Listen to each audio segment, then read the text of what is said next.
Hi, I'm River Gibbs. Today, when someone in my generation wants entertainment or comedy, all we have to do is go to the internet. But in my grandparents' generation, the superhighway to entertainment was radio. In this series, we'll look at the radio programs that young America loved the best.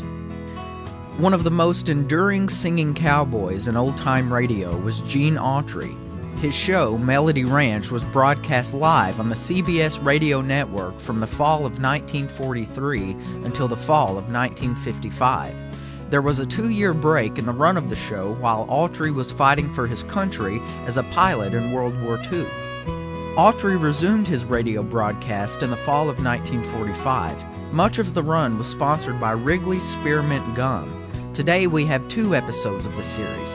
Now our first visit with Gene Autry.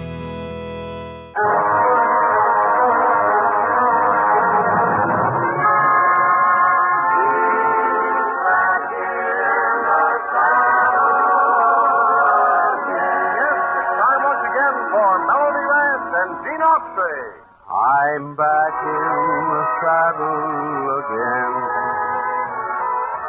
out where a friend is a friend, where the longhorns had a feed on the lonely beach. America's favorite cowboy, Gene Autry.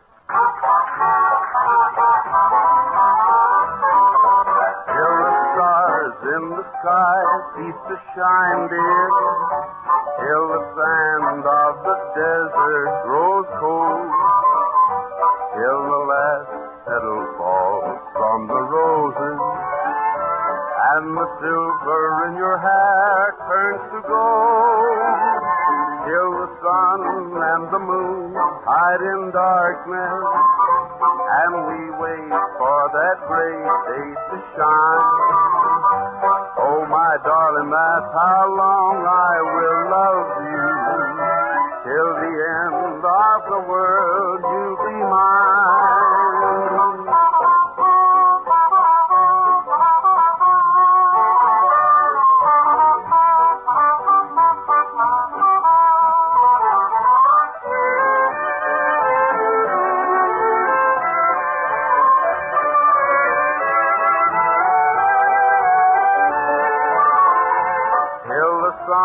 And the moon hide in darkness, and we wait for that great light to shine. Oh, my darling, that's how long I will love you. Till the end of the world, you'll be mine.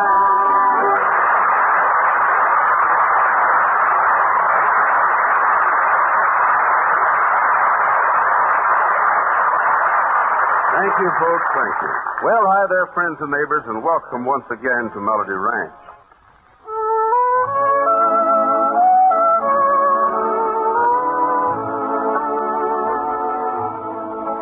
I am tired and I'm weary, but I must toil on till the Lord comes to call me away. The morning is bright, and the lamb is the light, and the night it is fair as the day. There'll be peace in the valley for me someday. There will be peace in the valley for me, I pray. No more sorrow and sadness or trouble will be. There will be peace in the valley for me.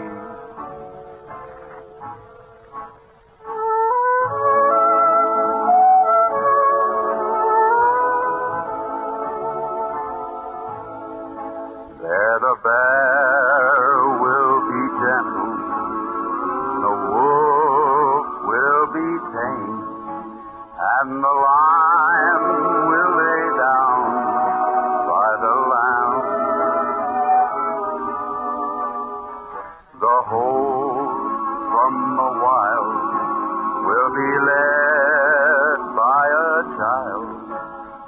I'll be changed from the creature I am. There'll be peace in the valley for me someday.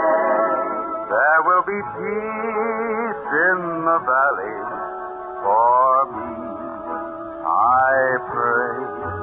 No more sorrow and sadness or trouble will be. There will be peace in the valley for me.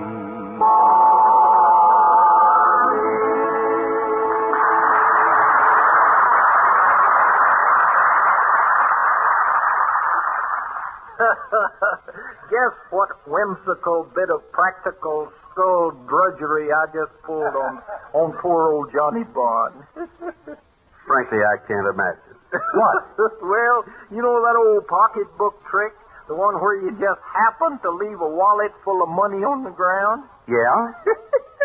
Well, just like the perfect sucker he is, old stupid John fell for it, hook, line, and sinker. Picked it right up and put it in his pocket. Look, dishonest Pat, I hate to tell you this, but Johnny got the money. So? What are you laughing at? It was your wallet.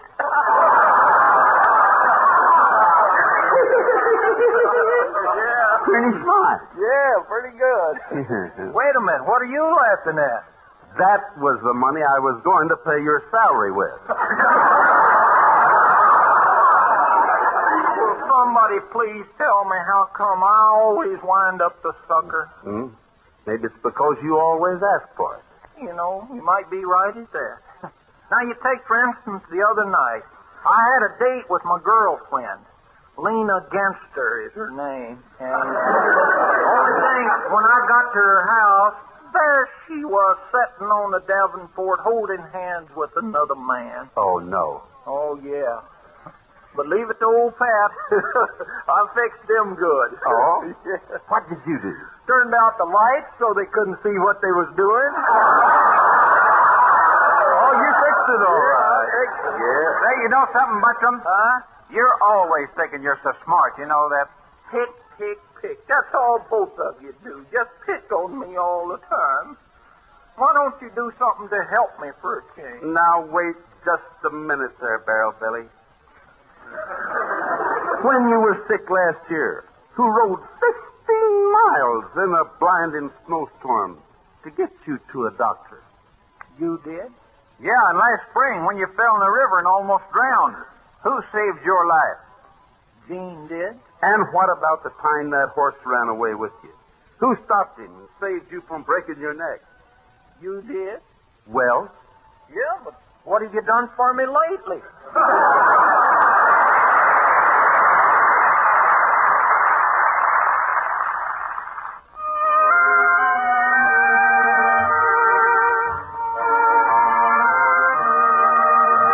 I'll wait for you while you're away, dear. So always know my heart beats true. Don't stay too long, 'cause I'll be lonely, my one and only. I'll wait for you when we're apart. I'll never forget you. I'll still recall the things you do. For you I pine, for you I pray, dear, both night and day, dear. I'll wait for you. When you return, I'll be the same, dear. I'll have your love to see me through.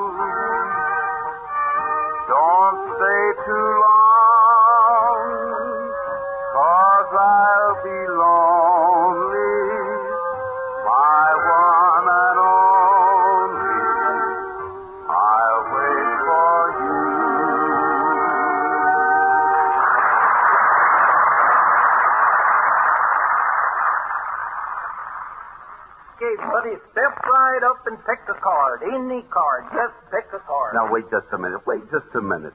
Suppose I don't want to pick a card. Well, in that case, do it anyway. Go ahead now. Take one. Okay. There. Good. Now, I'll just bet you $10 you took the king of hearts.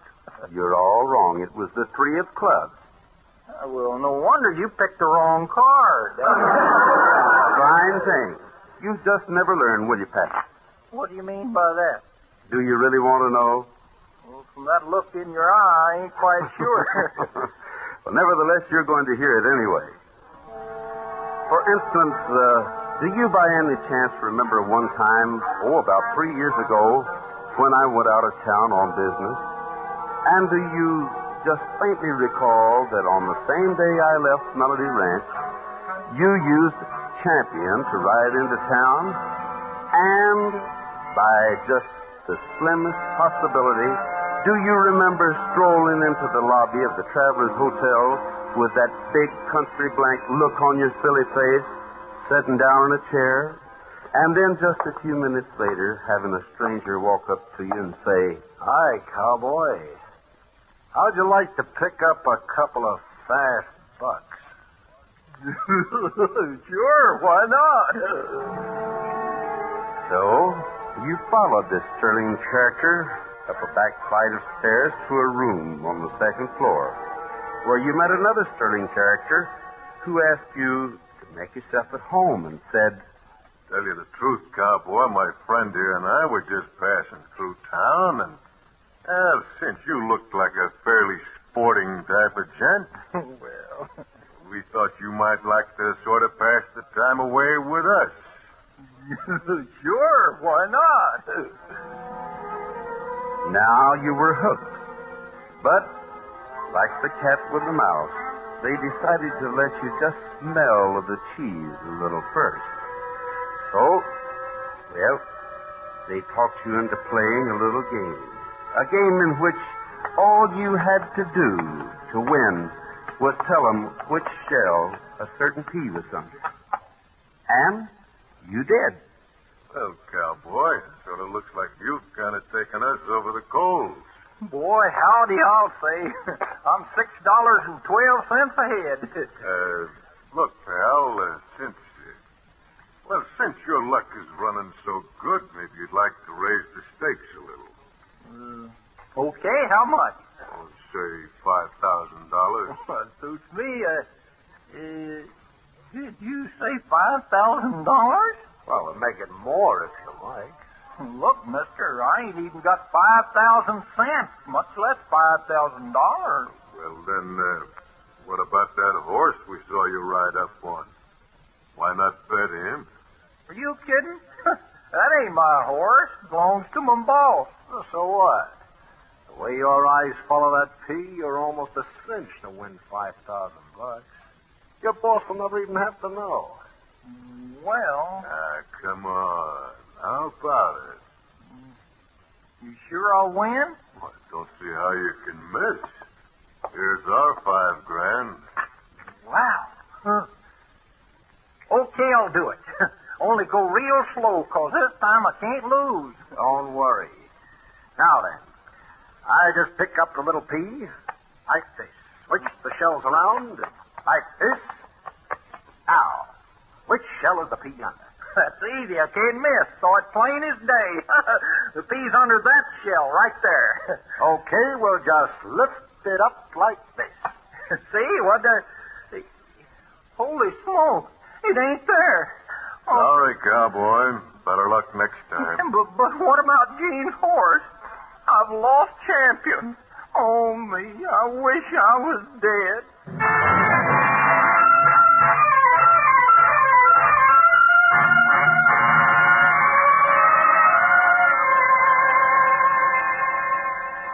And so, Gene, that's exactly what happened. You know, if you were anybody else, I'd put you right in the nose. How could you do it? I don't know. I thought it was just a friendly game. Oh, sure, a friendly game with a couple of professional crooks. Now I'm beginning to think this whole thing was just a frame-up to get Champ. Huh?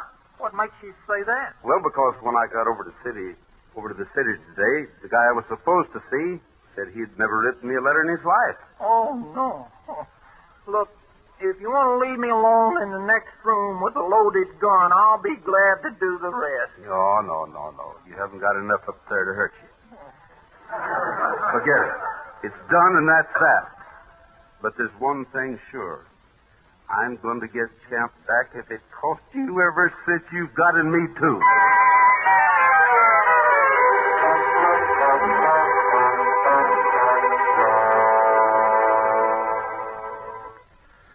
And so, Pat, 20 minutes later, you and I were back at the Travers Hotel.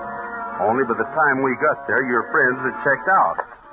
Nevertheless, we still went up to their room and started looking through waste baskets, dresser drawers, closets, any place that might give us a possible clue as to where they went. But then, just as we were about to give up the whole thing, I spotted the answer we were looking for over on the telephone stand.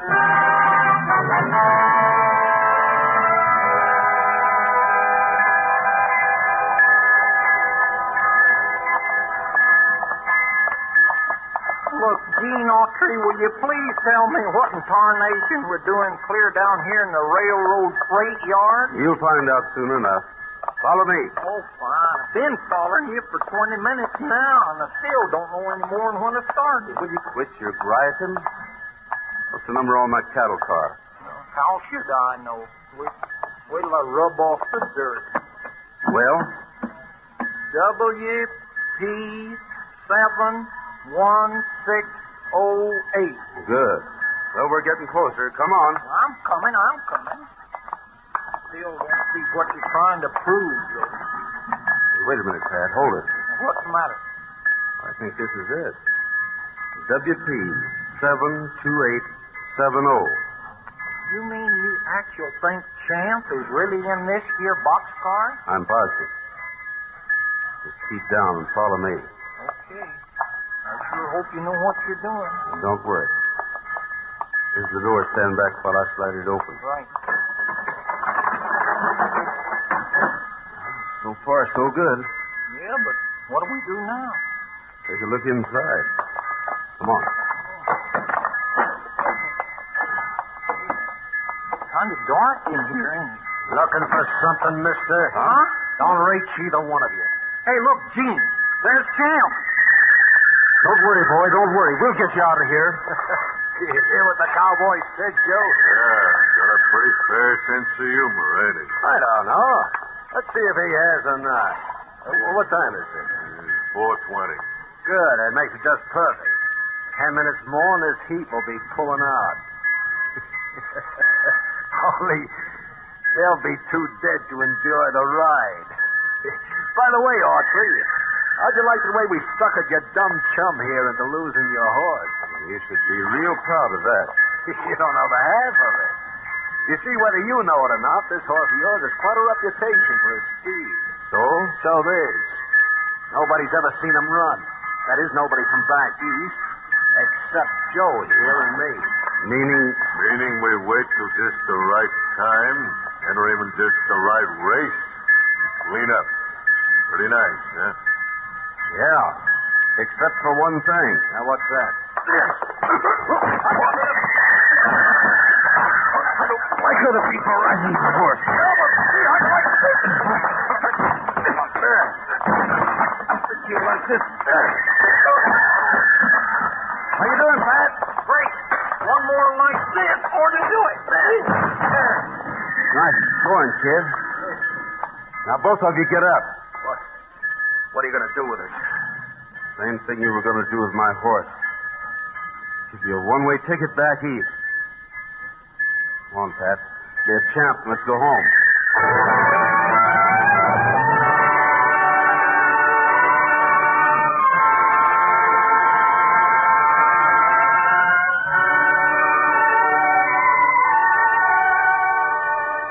And so, that was the story. Except for one small thing. Just to make everything nice and legal, I took Joe and Al back to the station master's office where I played them one game of Find the Peas. My ranch against champions.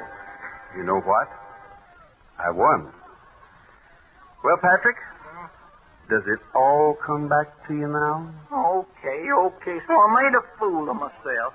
But hey, there's just one thing about that story I never did figure out. And what's that? How did you know them crooks had Champ in that one particular boxcar? Very, very simple. I found a telephone pad in their hotel room back in Spring Valley. So you found a telephone pad. I still don't get it. Well, the original page had been torn off, but an impression of what had been written down before was on the next sheet. You mean that number, WP72870? Right. Yeah, but how'd you figure out what that meant? Well, you forget that years ago I used to work on the Frisco Railroad. So? So one of the things I learned was that they stencil different numbers on different types of cars. In this case, WP stood for Western Pacific. And since the number was in the 70,000s, I knew it referred to a stock car. After that, all I had to do was go down to the Western Pacific yard and find a stock car numbered WP 72870. Well, I'm a monkey's uncle. Yeah, you sure are, sonny boy. Incidentally, next time you're down at the zoo, say hello to your nephew for me.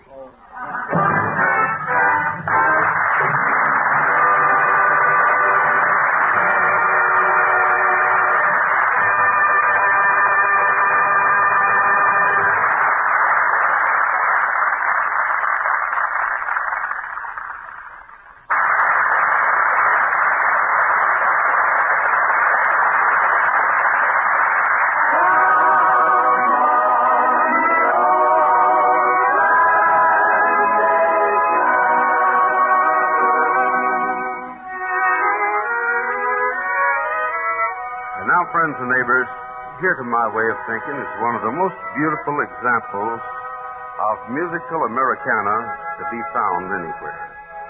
Written by my good friend Carson Robinson. Its simple yet unforgettable melody combined with the sincere thought expressed in its lyrics make it truthfully an all-time classic. Listen and see if you don't agree as the boys and girls join me in singing. I hear the banjos ringing, those melodies that linger in my heart. I hear the voices singing those good old songs that make the teardrops start. Oh, how I long to go back again, back to that blue Dixie sky, down on the old plantation. Oh, take me there and let me live and die. I hear the banjos ringing, those melodies that linger in my heart. I hear the voices singing those good old songs that make the teardrops start. Now there's a stone neath the maple tree where mothers lay down to rest. Down on the old plantation, she's sleeping in the place she loved the best.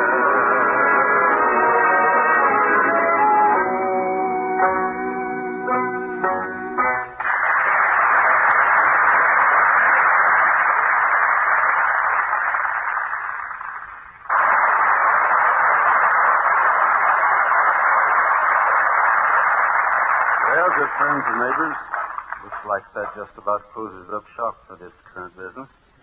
But we'll all be right back here at this very same stand, same time, same radio station. And now, this is Gene Autry asking you to keep thinking of us until we're back in the saddle again. Out where a friend is a friend, where the longhorn cattle feed on the lowly gentry.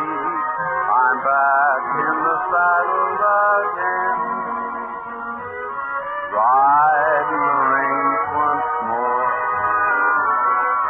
Holding my old 44, where you sleep out every night, and the only law is right. Back in the saddle again.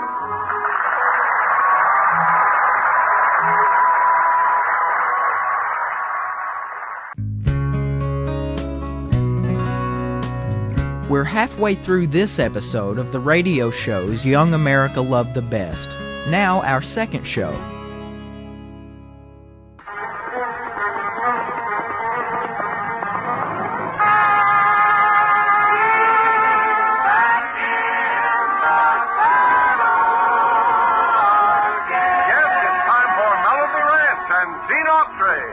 I'm back in the saddle again,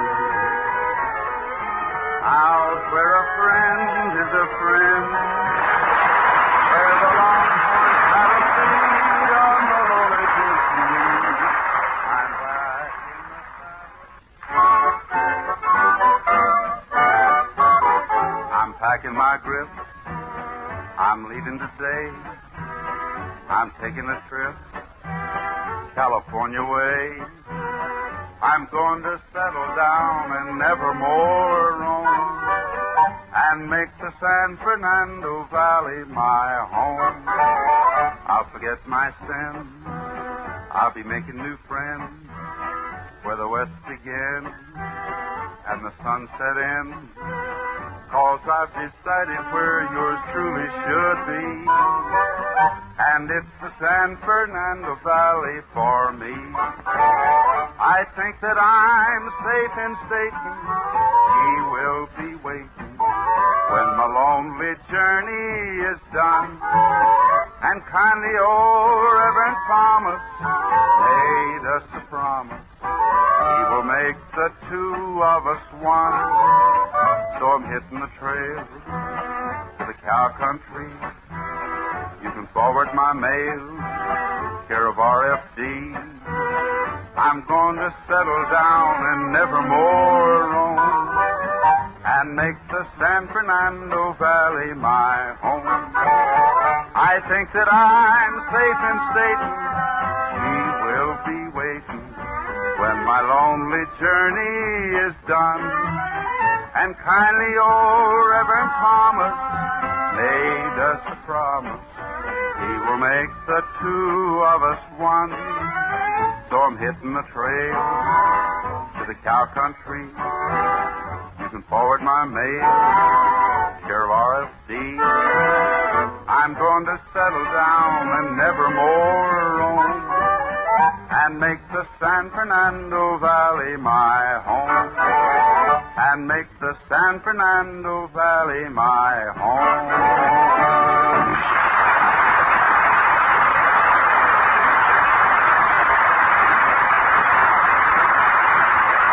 Well, thank you, dear friends and neighbors, and welcome once again to Melody Ranch.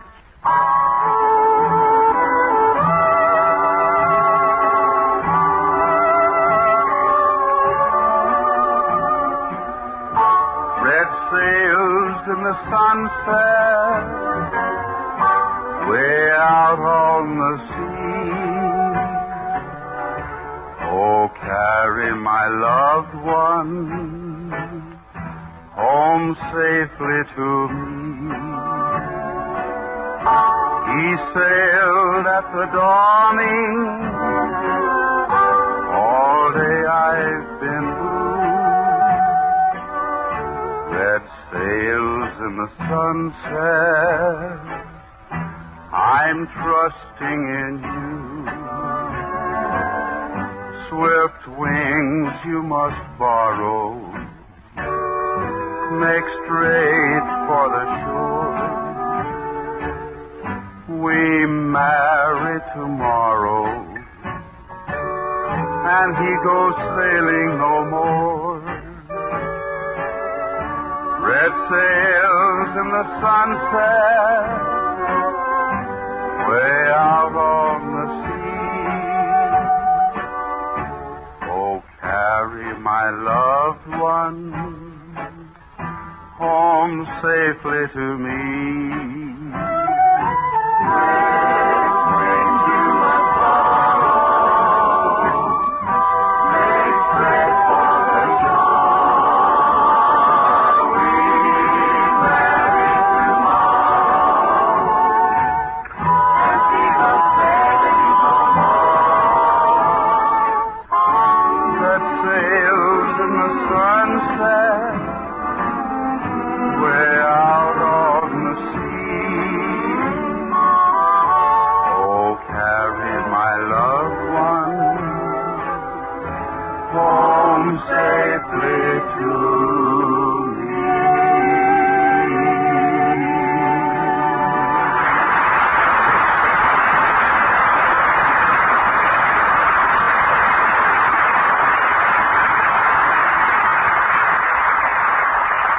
Many thanks there, folks. Many thanks. I'm glad you liked it. Yeah, why, shuckins, Mr. Autry.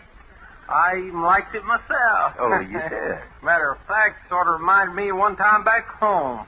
The Chapultepec's Women Choir give a recital out in the town square there. Oh, is that so? Yeah. How was it? Well, I'll tell you, my Aunt Blanche, she was sitting out on the front porch listening to the music and the singing, and right beside her was Uncle Clyde. And he was half asleep listening to some crickets a-chirping, sort of in the distance. Uncle Clyde was probably just as well off. Oh, he's smart, all right. Oh, yeah. Anyway, Aunt Blanche was sitting there all nice and contented, like admiring the women's choir singing. Finally, she turned to Uncle Clyde. He was still listening to the crickets. And she says, "Ain't that pretty, Clyde?" Uncle Clyde snorted once or twice. He said, "Yeah, just think. They make all that noise just by rubbing their hind legs together." Your Uncle Clyde. Your Uncle Clyde sounds like a real solid citizen. Oh, yeah, he was sorry. By the way, Butterham. Yeah, but... Yes, I've been meaning to ask you for a long, long time. How did you ever happen to stray away from home and come all the way out in this part of the country anyway? you really want to know? Well, no, but it'll help kill a little time here. Go ahead and tell me. Well, it might at that. Now, well, you won't believe this, but my coming out here was all come about on account of because me living next to the railroad tracks. Now, what's living next to the railroad tracks got to do with your coming all the way out here to California? It's very simple. Uncle Newt, that's my uncle. Mm-hmm. He never would let me walk across the tracks. So, instead of crossing them, Yes? I decided to walk around them.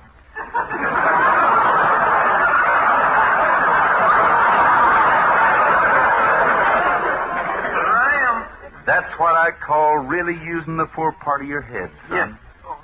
son. Incidentally, speaking of my Uncle Newt, did I ever tell you about the big flood we had down home there? A flood? Yeah, I told you about it, didn't I? Well, I guess you did, yeah. Go ahead and tell me some more. Well, good.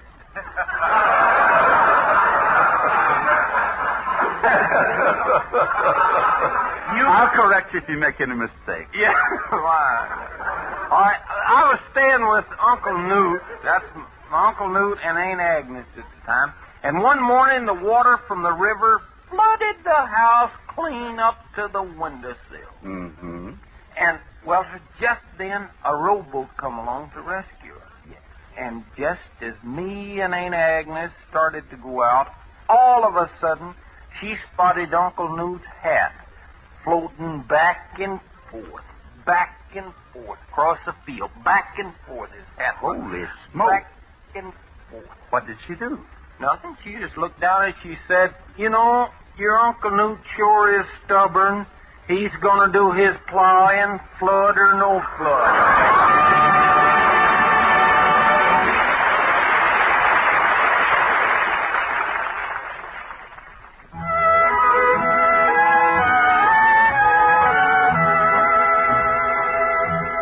Makes no difference now what kind of life they can see. I'll get along without you now, it's plain to see. I don't care what happens next, for I'll get by somehow. I don't worry, 'cause it makes no difference now. It was just a year ago when I first met you. I learned to love you, and I thought you loved me too. But now that's all in the past, and I'll forget somehow. I don't worry, 'cause it makes no difference now. After all is said and done, I'll soon forget you. Although I know that it will be so hard to do. Let things happen as they will, and I'll get by somehow. I don't worry, 'cause it makes no difference now.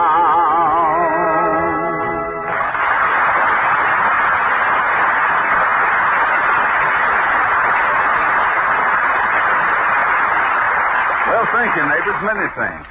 You know, over a period of the last 10 years, I've probably been asked one question more than any other. And that question is, how and when and where did I get champion?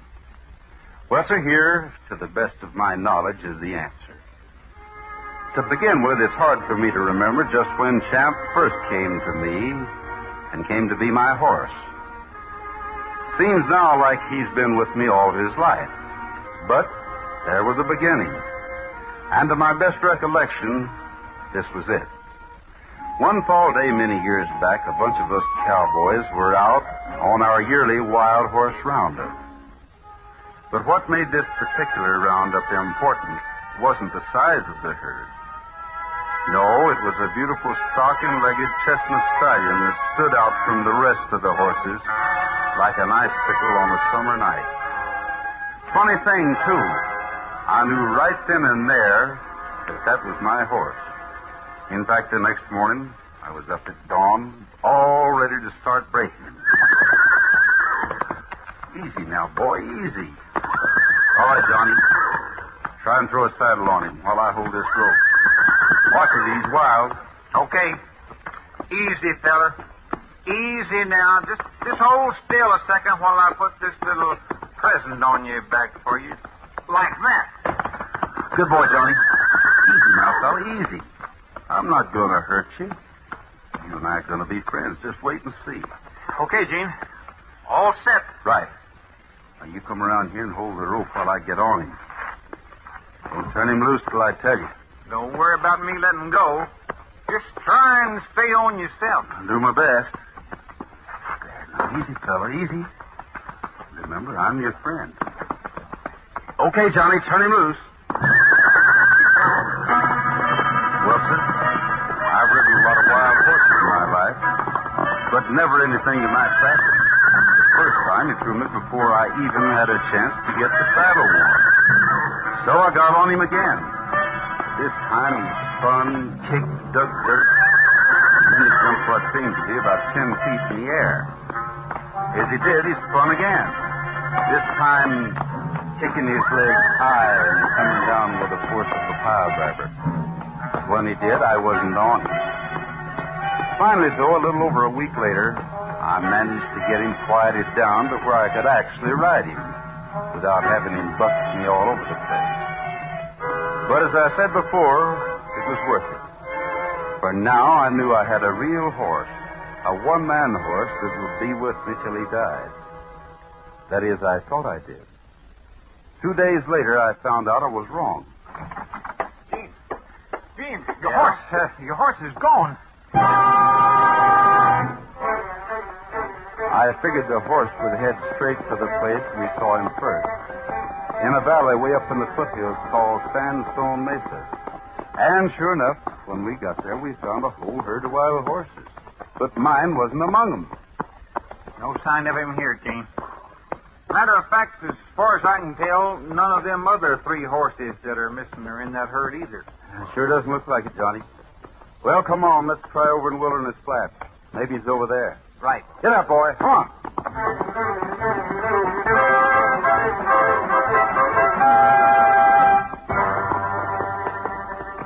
The boys have scoured the whole section, Gene. No sign of any horses around here. Did they look clear down in that dried-up riverbed? All the way. Look, don't you think we ought to head back home? Maybe he'll show up there. You can go home if you want to, Johnny. I'm going to keep on looking.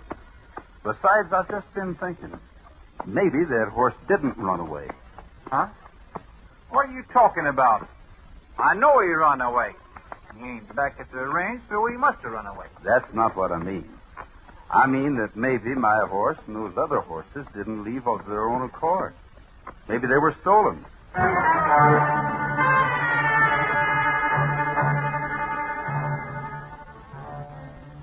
For the moment, the stolen angle was only a hunch.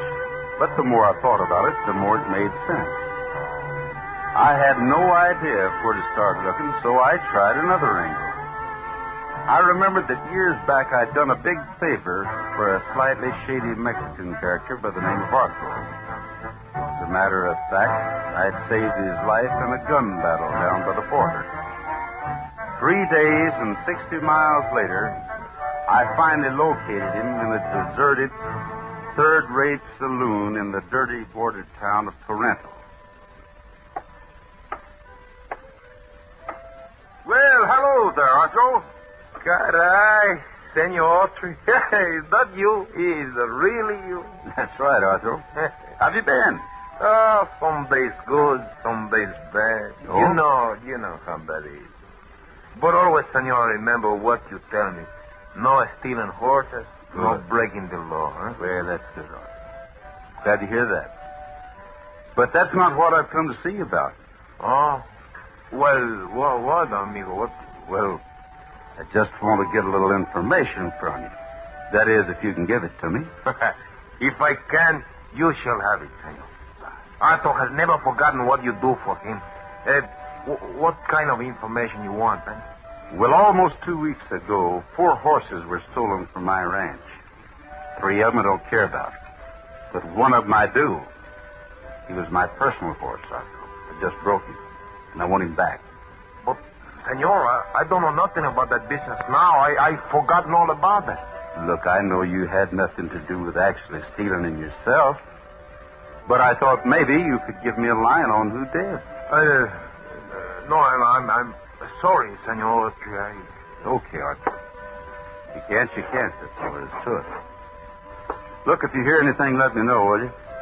That horse means more to me than anything else in the world. Thanks for your trouble. Senor. Yeah? Your horse, Senor. It's a chestnut stallion with... Arthur! You all right? Senor. Take it easy, old boy. We'll get you to a doctor right away. No, Senor. It's too late. Listen to me. Your horse... Miller... Arthur. Hey, you. You playing the accordion. Here's some money. See that he gets the best, will you? He has no family, and I was his only friend. I'll be back later.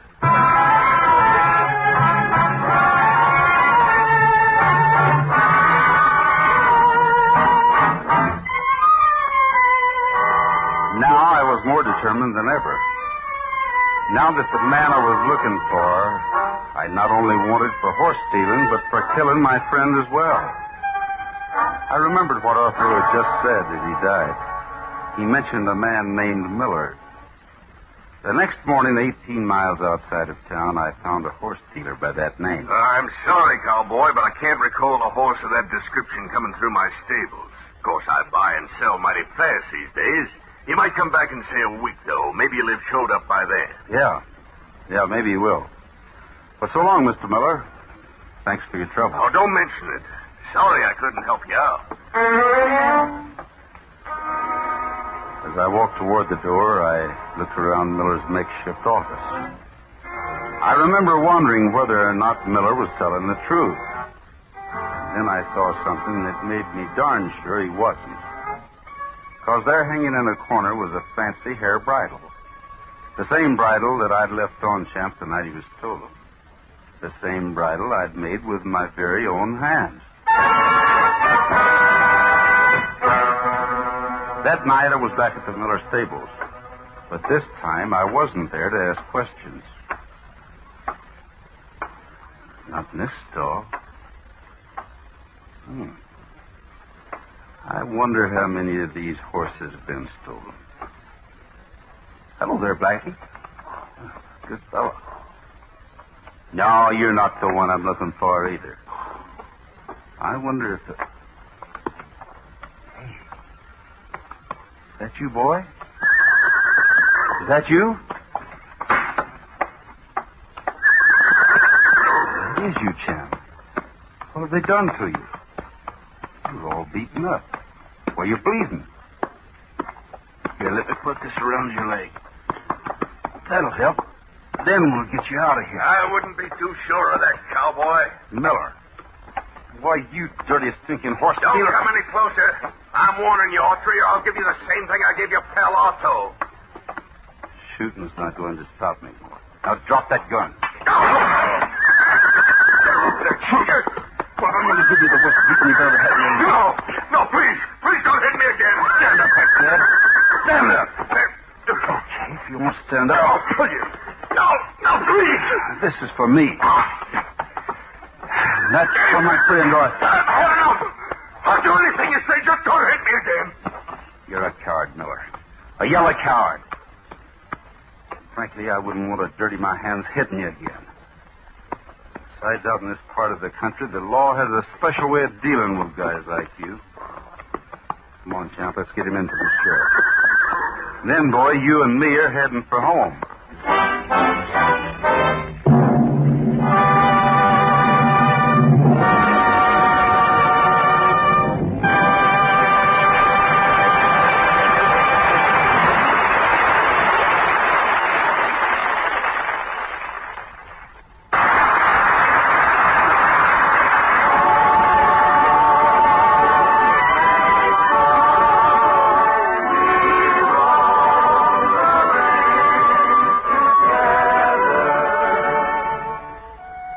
And so, folks, that's how I came by chanting. Since then, he's never left my side. Of course, he's quite a bit older now. We've ridden an awful lot of trails together. But that stocking-legged, blaze-faced stallion is still the most loyal friend I ever had.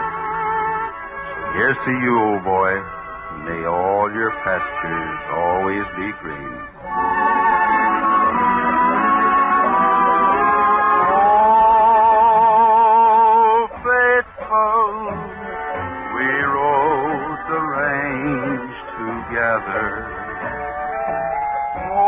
Oh, faithful in every kind of weather, when your roundup days are over, there'll be pastures white with clover for you, oh, faithful cow of mine. Hurry up, old feller, 'cause the moon is yeller tonight. Hurry up, old feller, 'cause the moon is mellow and bright.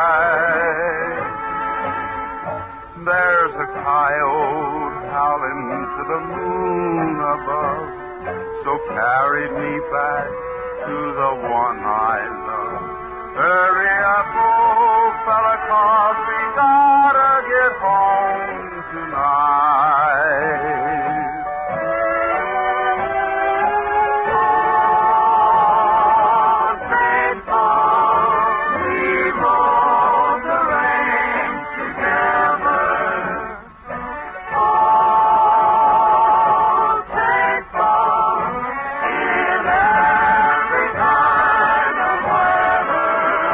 When your roundup days are over, there'll be pastures white with clover for you, old faithful pal of mine. Hurry up, old fella, 'cause the moon is yeller tonight.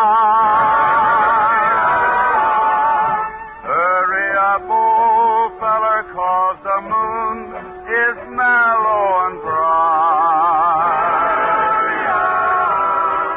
There's a coyote howling to the moon above, so carry me back to the one I love. Hurry up, old fella, 'cause we gotta get home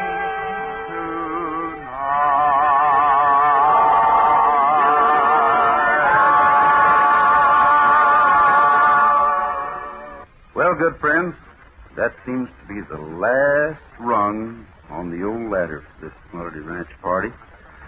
But we've got another swell get-together lined up for you at the same time and over these same stations, so try and join us then, won't you? Meantime, this is Gene Autry asking you to keep thinking of us until we're back in the saddle again. Out where a friend is a friend, where the longhorn cattle feed on the lowly Jimson weed, I'm back in the saddle again. Riding the range once more, toting my old 44, where you sleep out every night and the only law is right. Back in the saddle again. Whoopie-tie-I-oh, rockin' to the floor. Back in the saddle again.